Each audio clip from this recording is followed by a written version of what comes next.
Hello, future millionaires, and welcome back to the Get Rich Slow podcast. We're your hosts, Adrian Shermer and Robert Delavan. Hey, Rob. Good morning. And we are joined today by Rachel Delavan. Good morning. Hey, Ray. Rob and Ray are both, of course, members of Delavan Realty. We've had Ray on before, and she's coming back to share her knowledge again with us. And today we're going to be looking at purchasing new construction. This is a popular one and one near and dear to my heart because I, within the last year, personally also purchased a new construction, a house within a 25 home subdivision. So I've got some personal experience I'd love to share, but I'm going to let more of a, you guys have a more averaging that you can do across your experiences so we can get some good information here. Right. This is a fun one. And Rachel's become a bit of a specialist on this as more and more over the years, just new construction all the way across the board. Yeah, and especially as a result of this market push, right? We've seen over the last year and couple of years, some pretty big increases in values, and that historically always results in more construction, right? It's more profitable to build a house when houses are worth more money. So that's one of these cool little catch-22s of the capitalist system, right? At the end of the day, a downside on one end is always an upside for some other part of an industry. When things get more expensive, it becomes more profitable to make them. And we do need houses right now. So there are some silver linings to this whole process. In the Portland area especially, there is a trend right now for new townhomes. Larger subdivisions are being built out. I'm in Happy Valley, which is in the southeast. So this is kind of that rollout of the burbs that you see around major metro areas. It's happened in every major metro in the world, and it's happening, continuing to happen in all of them, really. Cities spread out. So how do we take advantage of that? And what are some common deal structures that you've been seeing as people are trying to sell these? Well, there's nothing like new construction. Who doesn't want a glorious new home to move into that, theoretically isn't going to need work for years. So it's really common for people to, look at new construction. Obviously, you're going to pay like the higher end of the market, but at the same time, there's a lot of value in not having to maintain the home, within the first 5. You always want to maintain like the systems, but maintain the home within the first 5, plus years. You're not going to really have to do anything to it, even 10 years. That being said, what you see a lot is you see that these new construction homes are listed by a selling agent hired by the builder, and they really advertise and try to pull people in unrepresented as buyers so that the builder, slash selling agent can control both sides of the transaction and in turn control, not just price, obviously, but all of the terms of the sale. And that is pretty much the common, any development you walk into is going to have that set up. Right. They have the on-site salesperson who's usually, that agent that's repping the seller, the builder.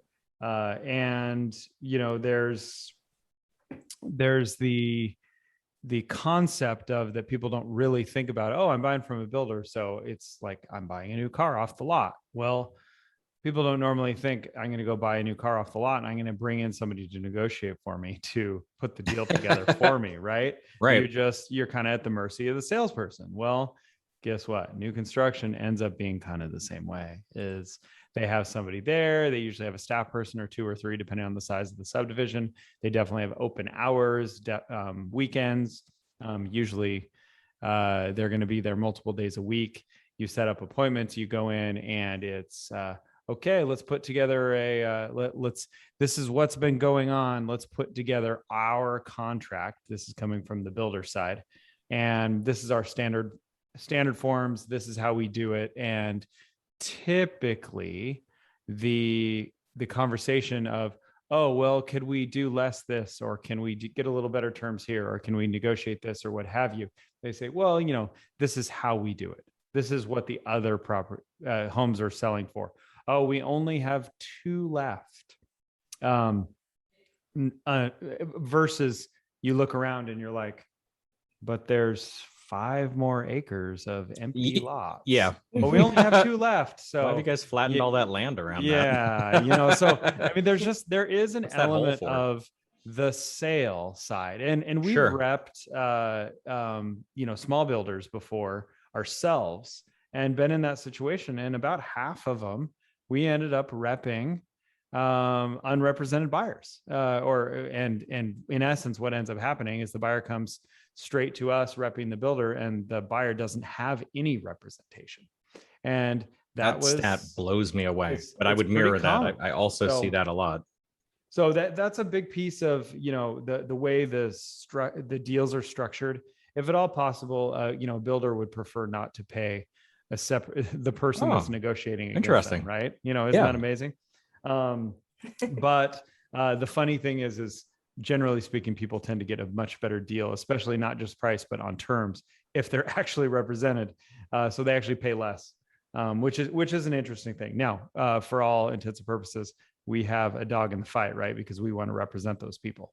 So, you know, do your due diligence there, and don't just take our word for it on that side of things. Sure.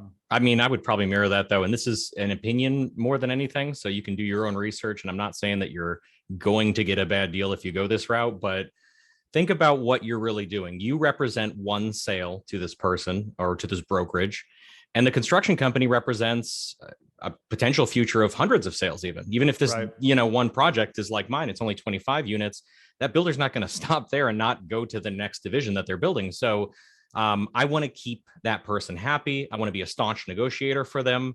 I'm probably a bad representative for a buyer who could become a long-term client, but I might have a transaction with them in 7 years. I'm definitely going to have another transaction within the next 7 months with this builder. Right. So there's a lot of leaning into that. And I also want to throw on another layer here, which is the finance, because this is my area of expertise, of course. And I hear this come through the pipeline all the time. They're giving a $5,000 credit. They're giving a $1,500 credit. There's all these different numbers that get thrown out there. The biggest advice I can give you with the lending is, again, it's kind of like dealer financing. You know, you probably should go to a credit union before you go to a dealership and let them talk you into financing on a car where they're going to absorb a point or two in financing with their in-house. And it's going to probably cost you. There's no free lunch. There's no lender out there just out of the goodness of their heart giving away $5,000. The money gets made up somewhere else. Typically in rate, from what I've seen, I've gotten a lot of loan estimates from these builder setups, and they will, you know, counter correct for it in rate or pricing for rate. So the same interest rate is going to cost you $5,000 more than it will in market, just so that you can have that line item that says minus $5,000. And it's, I don't know, it's like those clothing companies that have rotating sales, right? It's always 20% off or $200 off, or, you know, and it's always about the same amount of money, but, you know, there's a sale that's ending today every single day. It's a, and they create it works. Yeah. And that sense of urgency too. They're like, look, we can do everything here in house. And if they're able to control all sides of the sale and the financing, then exactly what you're saying, Adrian, like that discount is going to be made up somewhere else within the transaction, and you're going to, you know, likely pay for it anyway. Yeah. It's rare that cost efficiency is passed on to the client. If they find that cost efficiency, that's them finding a way to make more money on their transaction. Right. So Rachel, I'll ask you another question here. So obviously we know the answer, but let's share it. Is there much room to negotiate an offer when purchasing within these new subdivisions compared to an older home? Absolutely. You know, new construction, it's a little bit different, but it's not significantly different when it comes to negotiating offers. You've still got price. There may or may not be a whole lot of room on price, but you know, the builder is going to say there's not room, but you don't know until you try. You know, we often can get seller credit, like closing cost credit. So, you know, they might not change the price, because when they close on that sale, that then becomes a direct comp for the next one that they're going to sell. So they might want all of, you know, their homes to be sold. What the number you see, let's just say 550 for simple terms. But that doesn't mean that maybe we can't get a $10,000 seller credit. So the true price to the buyer might be 540, but the builder still gets to say that they sold it for 550. Right.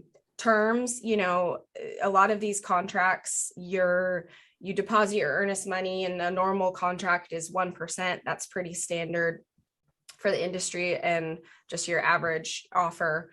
Well, a lot of times the builder, and we actually had, if I can give an example, we have a client who we're selling a few houses for, and he just kind of wandered on over to a new construction development on the weekend, just wanting to peek in and see. And, unfortunately got caught up in the sense of urgency that the staff that was on hand there put upon him and his family, and made it seem like, there wasn't going to be another opportunity, and the house that they really liked was going to be gone if they waited, or even waited to call us. And so they got roped in and ended up, you got $1 million home, what would normally be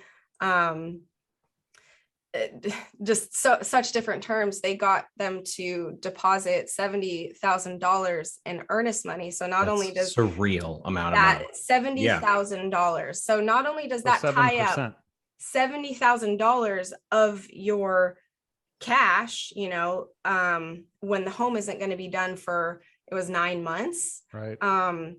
But also the earnest money went hard after just a couple of weeks. And what that means is after the 2-week time period, that earnest money goes to the seller. Now, that if you close on the sale, then, that goes towards your down payment of the home. However, that means that after 2 weeks, you're waiting 9+ months, and new construction often is never done in time anyway, when they, everything's slow right now, especially because of COVID and lack of supplies and lumber and all that jazz. But those poor buyers, what if something happened in that 9-month period where they had to back out of the transaction for whatever reason?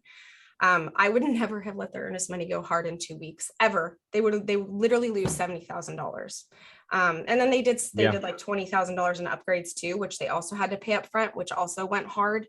And this so is they on had top 90 of the 70, on top of the 70. So another 20. So within, just a couple of weeks time, they literally could have been out, or, could be out $90,000. Right. Under normal circumstances, Rachel would have negotiated probably like 20,000, maybe 2%. Yeah. Maybe even 3%, 30,000, but that's a whole lot different than, 7%.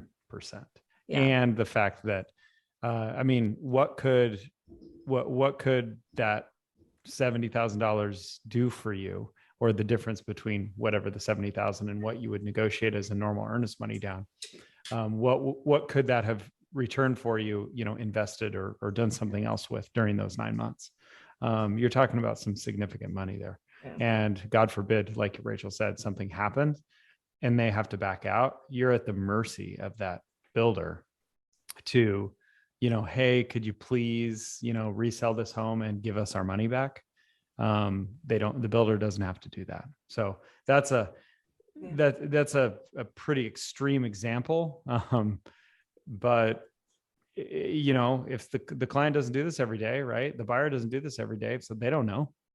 They just thought, oh, okay, well, you said $70,000, so I'll write out a check for $70,000. I was going to put $300,000 down anyway, so no big deal. They didn't really think about it. And this is a big builder. You just trust. They're building lots of homes. They're well known in the area. That sort of thing. It just and I wouldn't necessarily say that they were taking advantage of. The builder just got what they weren't being. They weren't being like underhanded or dishonest. They just said, here's our number. And the buyer said, okay, because there's kind of an assumption that you're being represented. Yeah. And because, hey, these are professionals and it's a home builder and this and that. Well, and sure. Yeah. There's and no that urgency too, right, of them not wanting to miss out. So they, made such a quick decision. Right. Another thing that's super common too with new construction is a lot of times when you don't have an agent representing you, inspections are just kind of missed over because the builder doesn't, recommend doing them typically. Mhm. And, people are like, oh, it's a brand new home. There's going to be no problems with a brand new home. Yeah. Adrian, I know that That you is can attest to so this, not the case. but there was a new construction home repped some buyers on and did inspections. Guess what? There was a foot of water in the crawl space. Oh gosh. Hey, it's lakefront property, Rachel. Come on, what's the problem? You get your own pond. Let's put some goldfish in there, and anyway. That's an important thing to understand too, is, look at a company like Tesla, right? Elon Musk. We got, there's news. I could probably get an article just this week about giant panel gaps and issues in production. That's a car. That's a pretty small object. Think about how many people and how many hands and how different the quality control process is out in the field versus in a factory. You're bound to, it's inevitable that things are going to be wrong. They had to redo one of my walls in my build. There's a couple of other things that had to be redone. Some neighbors of mine had floors redone. One of my neighbors, they were an inch too narrow on a hallway, and they had to rip that entire wall out because what's the term I'm looking for? It's got to be X inches wide for like ADA rules. Exactly. Right. So accessibility is a factor in there. But going back to, I think you're spreading out a bunch of these ideas, which is these pain points for builders. Builders what do they want? They want more skin in the game because it is expensive for them to sit on a house.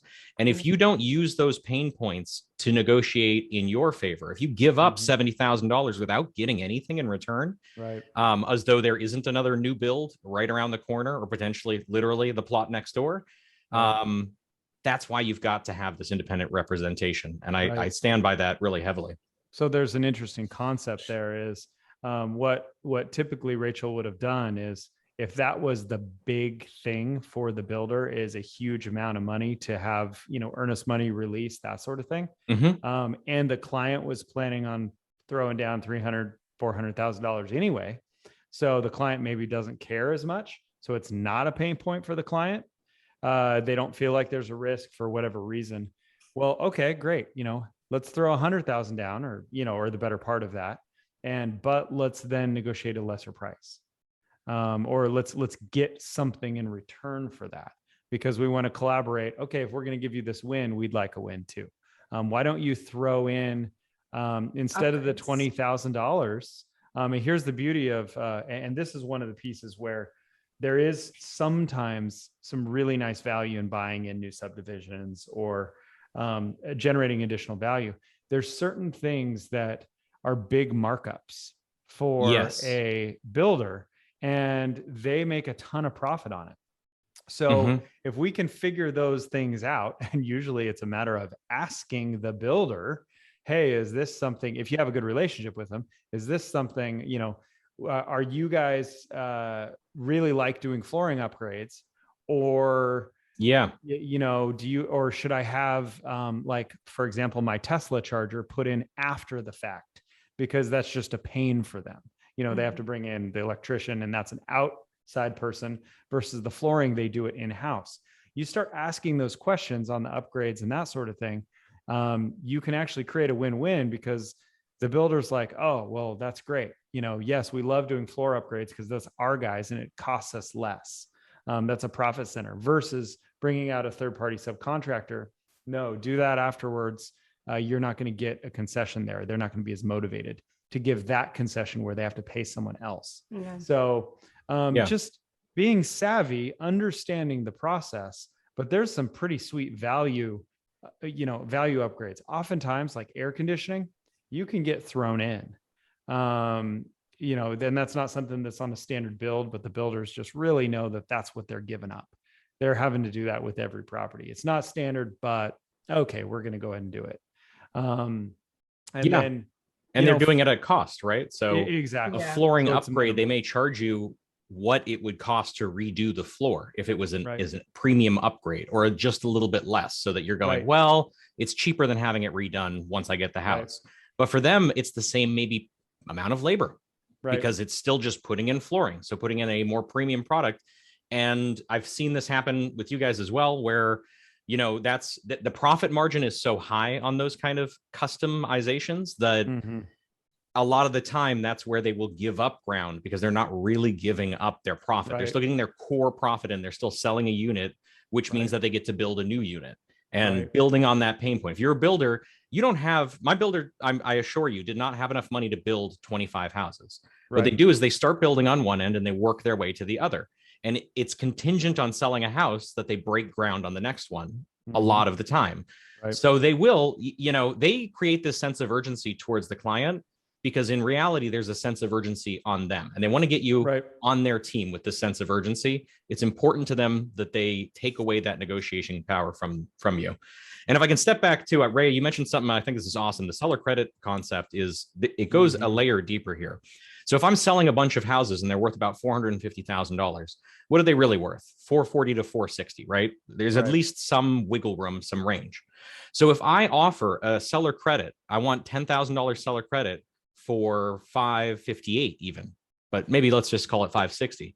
If we can get it to appraise at 560, that means the builder can now go sell the next house for 560. That's a win for them. Now they've got a sale on the lot for 560. They just raised the bar for all the other properties. That should be used as a leverage point. And I've watched you do it multiple times. You should be able to get more than you would on a conventional house. Nobody wants to give up that room. That's giving away $2,000 if I sell for 558 with a $10,000 seller credit and it was a 550 property. But knowing that this impacts all their future sales, you can lean on that a bit heavier. And that's a unique condition that's only created in this buying from a builder, building out a subdivision concept, right? And if it underappraises, you renegotiate. So there's not a lot of risk for them in offering that deal. If it underappraises, they can just, renegotiate. And that's not a problem for either side. And Rachel, you've been very successful at that. And what would you say are a couple keys when you're kind of working that ninja real estate magic there? Knowing that your audience is a builder is the number one key. So you're going to, have it's all really about the price and the comps for them, because that's what's going to make them money in the long run. So figuring out that wiggle room, seller credit, upgrades, and, helping the buyers get through that and figure out those numbers of, is it worth doing this now? Is it worth doing this later?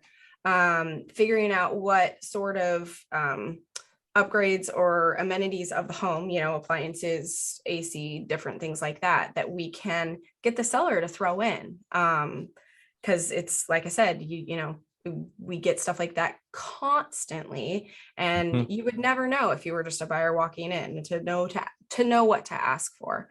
And then another big thing that, it just happens all the time with new construction is things are never on time. And then the process of, framing went up and then, drywall goes up, but knowing that if helping the buyers hey, before drywall goes up, we need to do an electrical walkthrough, because if you want any electrical outlets added, which a lot of times the standard aren't going to be enough, people don't know to do that. They don't know that, hey, it's only going to cost, an extra $20 an outlet to add 3 more in your living room when there was originally only, 1 or 2. Especially before the drywall's up, right? If you can get it at the opportune time, it's just a negligible cost to an operation of that size. Yeah. There's so many things in the process of new construction that people just kind of assume that they can just sign and set the builder free, but monitoring that and making sure and pushing and making sure that they're on time and that timelines are being met. And if they're not being met, then, being able to help the buyers through that process is huge. Yeah. And there's the other piece, and we probably shouldn't, for brevity's sake, go down this rabbit hole too much, but there are builder mistakes. Builders will make mistakes. They put things in the wrong place, frame incorrectly, don't include certain features that should have been included, that sort of thing. And, they don't love it when you walk through and say, hey, it looks like you screwed up there and there and there, when most of the time the buyer is not a home builder, and the builder say, well, actually the process is this and this and this. But hey, 1 or 2 out of 10 is actually a builder mistake. And if you can catch it when it's a small problem versus after it's a big problem and the builder wants to say, well, it should be fine. Or, they kind of give you that pressure versus they have to tear it all out and redo it. Which they really don't want to do. It almost becomes a tactic on their side. So you're just trying to keep everybody honest, building to spec, and then making the smart changes at the right time. And if you can leverage these can be quick turn points where, an electrical upgrade can be a few $100s instead of a few $1,000s for the exact same work if it was caught before, drywall and insulation and everything else was put in. So it's, the key here, I guess I would sum up this is you got to be wary of, the promises that are made, the warranties, all of those sorts of things. Yeah. The builders. Renders are not final products. Exactly. And, you trust that the builder and most builders are excellent, but they have a ton of moving parts. Yeah. Mistakes are made. Decisions sometimes have to be made on the fly. Right. Availability of a product may impact. The cost of a certain garnishment may go up excessively, and they may choose not to put it on. Right. I was hit with that, and I had to learn that lesson the hard way, that there were, again, the render and what they build may not be the same. There is an opportunity for less scrupulous. I mean, I had a great builder. I could see a builder taking that as an opportunity to really just cut corners massively. And again, that's why I think independent representation is so important. Right. You shouldn't go in with the person who's representing someone who's about to give them so much business. It's just impractical. They've got too much leverage. Right. Rachel, finish us up with the concept of, tell us what like a typical builder warranty looks like, and that pitfall of, hey, you don't need an inspection, do it later. That sort of thing. So just walk us through that, in a minute or two, and then we'll wrap up. Yeah. So the builder always provides a warranty, and typically that's a year.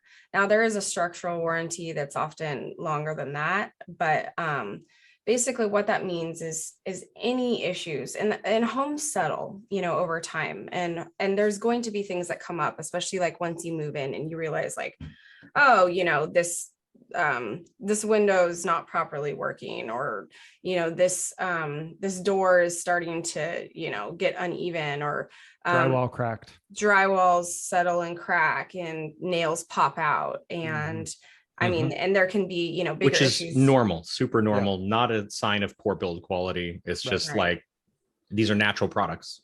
Yeah, and it is normal, but being able to ensure that the warrant, you make sure and get those things taken care of during the warranty. So you can either do inspections right before you move in within that inspection time frame, or you have a year, you can wait until month 11 of after you move in, you do a full inspection, and then any issues that have arisen over that 11 months, which it does happen, you can address them all at once. And often a builder will only come through and fix things one time. You get basically a one and done. And the builder prefers that 11 month rather than, I mean, if left to their own devices, they would prefer that you close on the house before you've even done an inspection and wait till month 11 because, oh, you have a warranty, right? I mean, we've heard that before. We've seen that before. So like take us through what the process that we recommend. Yeah, well, we have definitely had a lot of success doing it at 11 months, but at the same time, if you have things like water in the crawl space, which then is going to cause a bunch more damage and mold and mildew and all of those things over time, you could be sitting on top of that for 11 months. Right. They do want to know about that immediately. Yeah, absolutely. And another big one is we are always going to recommend radon testing and sewer scopes. Yep. Because those things like you don't see, so if you don't have them done and don't find out before you close. Yeah, before you close and you don't find out that there's an issue, then you're going to be basically screwed, for lack of better terms, and, potentially have a $5,000, sewer line repair at hand. And then, you have to, nobody wants to live in cancer causing radon. So then you have to do a radon mitigation system, which is going to cost you, $2,000 or $2,200 out of your pocket. Whereas if we catch those things before close, then the builder is going to absolutely have to get that completed before you move in. Right. Absolutely. And the key there is if we do a full inspection before we close, we can, if we need to, refuse to close. Yep. And we have the ultimate leverage, because right up to the point right before you close, that builder's, like you alluded to earlier, Adrian, they want the cash from that close to then start the next one and the next They one. need it. Yeah, they need it. Going back out to market's very expensive for them. So They probably borrowed money to build that building. It's going to cost them thousands to park their whole process. Right. So they want that thing to close. And that's when you have the most leverage as a buyer, is right before the close. Hey, there's still 18 things that showed up on the inspection report and you need to address them. Yeah. And sometimes they'll say, oh, well, this and this and this aren't legitimate. Okay, well, so be it. Let's look at that and we'll make a decision.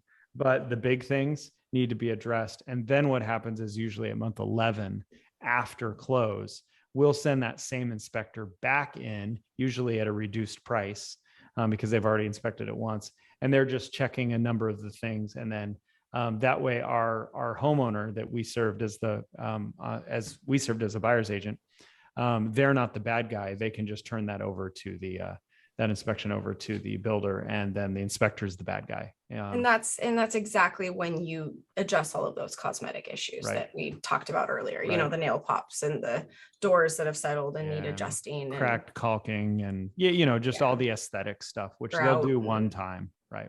Yeah. So. Fantastic.